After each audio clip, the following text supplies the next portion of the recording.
নমস্কার, আমি অর্পণ। আশা করি সবাই ভালো আছেন। আমি মাঝে অনেক দিন ভিডিও দিতে পারিনি, কিছু ব্যস্ততার কারণে সময় পাইনি এবং মাঝে কিছু কাজও পড়ে গেছিলো, যেটার জন্য আমি করে উঠতে পারিনি। তো তার মাঝে আমার অনেক গেস্টসের রিভিউজ জমে আছে, যেগুলো আমার শেয়ার করা হয়নি। তার মধ্যেই একটা রিভিউ আপনাদের কাছে আমি শেয়ার করব এই মুহূর্তে। আসুন দেখে নেওয়া যাক আমার গেস্টরা কী বলছে। আর আরও একটা জিনিস, এই এন্টায়ার ফেব্রুয়ারি মাসটা আমরা আপনাদের জন্য কিছু স্পেশাল ডিসকাউন্টস রাখছি অ্যান্ড স্পেশাল প্যাকেজেস রাখছি।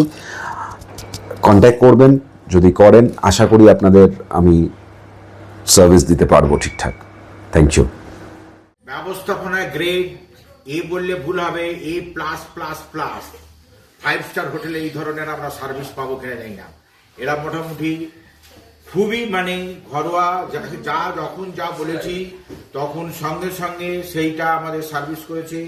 যারা এদের এখানে সমস্ত এমপ্লয়ি বা এদের সার্ভিসম্যান আছে, একদম good, very very very good. যার কারণে এদের সম্পর্কে আমাদের সে ধরনের কোনো ভাষা নেই যে ভাষা দিয়ে এদের অ্যাপ্রিসিয়েট করব। যার কারণে আমরা ফুললি হাইলি স্যাটিসফাইড, যেখানে কোনো রকম ভাব আমাদের কোনো নেগেটিভ কিছু বলার জায়গা নেই। স্যার তো মোটামুটি যা বললো সবটাই বলে দিল।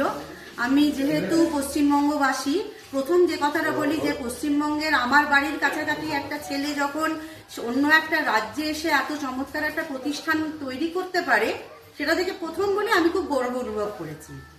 তারপর সার্ভিসের কথা তো নতুন করে বলবার কিছু নেই, স্যার পুরোটাই বলে দিয়েছেন। রুম অসম্ভব সুন্দর। আমরা প্রথমে একটা অন্য জায়গায় বুক করে এসেছিলাম, কিন্তু সেইখানে আমরা আমাদের মনের মতন পরিষেবা বা মনের মতন ঘর পাইনি বলে হঠাৎ করেই আমরা এই হোটেলটা আমাদের বলতে পারি ভাগ্য জোরেই পেয়েছি এবং অর্পণের মতন একজন হোটেল মালিককে পেয়েছি, যে কিনা দার্জিলিং এ পড়াশোনা করে দার্জিলিং এর এসেন্সটা তো জানি, আবার পশ্চিমবঙ্গের ছেলে হিসেবে পশ্চিমবঙ্গের এসেন্সটা অসম্ভব ভালো জানে। সেই জন্য পরিষেবার দিক দিয়ে সত্যি এদের গ্রেড এ বললে হয়তো কম বলা হয়। এটা সত্যি সুপার কোয়ালিটির পরিষেবা, ঘর এবং খাবার। এদের যিনি শর্মাজি আছেন, যিনি শেফ আছেন, তিনি এত চমৎকার করে বাঙালি খাবারগুলো আমাদের খাইয়েছেন এবং অন ডিম্যান্ড। সকালবেলা বলে গেছি ফিরে এসে এটা খাবো, ফিরে এসে দেখছি গরম গরম ভেজ পকোড়া আর আদা দেওয়া চা রেডি। এটা তো অন্য কোনো হোটেলে আমরা পাবো না।